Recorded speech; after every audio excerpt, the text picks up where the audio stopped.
j'espère que vous allez bien. Je m'excuse d'abord de ne pas avoir été présente ces derniers temps parce qu'en effet je suis en pleine période de révision donc c'est un peu compliqué. On se retrouve aujourd'hui avec une vidéo sur les inhibiteurs de l'enzyme de conversion et les antagonistes des récepteurs de l'angiotensine 2. Avant de rentrer dans le vif du sujet, il faut commencer par décrire le système rénine-angiotensine.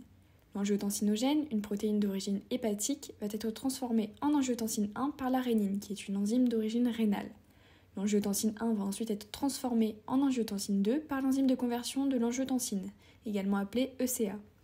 L'angiotensine 2 va aller agir sur l'un de ces récepteurs et va avoir plusieurs effets, notamment la stimulation du système sympathique, la sécrétion d'aldostérone, qui est une hormone stéroïde sécrétée par la glande surrénale et qui va jouer un rôle dans l'équilibre sodium-potassium et la régulation de la pression artérielle, ainsi que la sécrétion de vasopressine, également appelée hormone antidiurétique ADH, qui est sécrétée par l'hypothalamus et va favoriser la réabsorption d'eau par l'organisme. L'angiotensine 2 va également induire la vasoconstriction et la réabsorption de NaCl.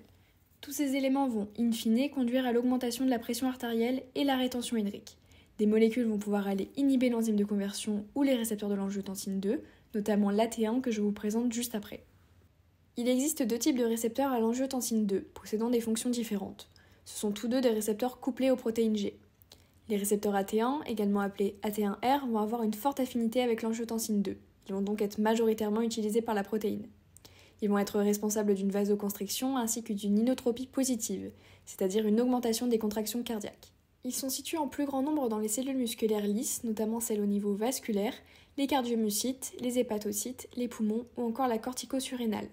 Les récepteurs AT2 ou AT2R vont eux avoir une faible affinité avec l'angiotensine 2 et vont être responsables d'une vasodilatation. Ils sont situés en majorité dans la médulo-surrénale, le système nerveux central et l'appareil reproducteur féminin. Ils sont surtout présents lors de la vie fœtale et leur synthèse est de ce fait restreinte chez l'adulte. Commençons par les inhibiteurs de l'enzyme de conversion.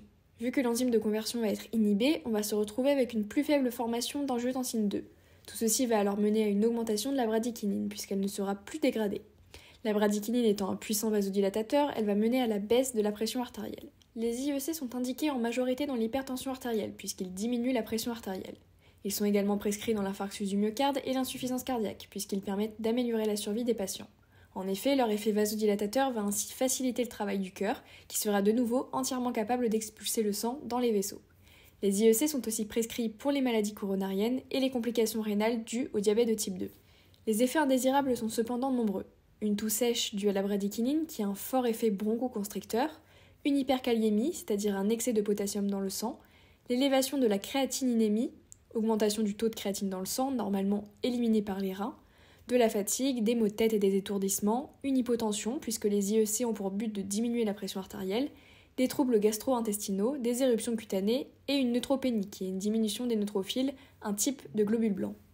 L'administration se fait par voie pérosse, qui correspond à la voie orale, notamment par la prise de comprimés. Les IEC ont tous comme suffixe pril, ce qui permet de facilement les reconnaître. On retrouve notamment le ramipril, le périndopril, l'énalapril, le lisinopril, le quinapril, le captopril, le bénazépril, le trandolapril, le fosinopril et le zofénopril. La deuxième classe de médicaments correspond aux antagonistes des récepteurs de l'angiotensine 2, et plus particulièrement les récepteurs AT1. Pour rappel, un antagoniste n'a pas d'effet à proprement parler, mais va juste se fixer sur le récepteur pour empêcher la fixation du ligand endogène, ici l'angiotensine 2.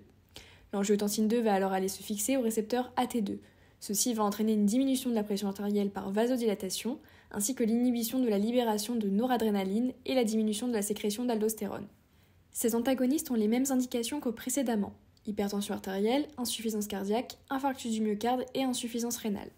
Concernant les effets indésirables, ils sont quasi similaires. Contrairement aux IEC, les antagonistes du récepteur à l'angiotensine 2 n'entraînent pas de toux sèche, mais ils peuvent entraîner une hypotension, des vertiges, une hyperkaliémie, l'augmentation de la créatininémie ou encore une insuffisance rénale fonctionnelle. L'administration se fait toujours pérosse avec des comprimés. Les médicaments vont toujours avoir comme suffixe sartan. On retrouve le candesartan, le losartan, le valsartan qui est généralement associé au sacubitril dans le traitement de l'insuffisance cardiaque, l'éprosartan, l'irbesartan, l'olmesartan ou encore le telmisartan. Merci d'être resté jusqu'à la fin, je vous laisse le lien de la vidéo sur les alpha-bloquants et les bêta-bloquants et on se retrouve prochainement.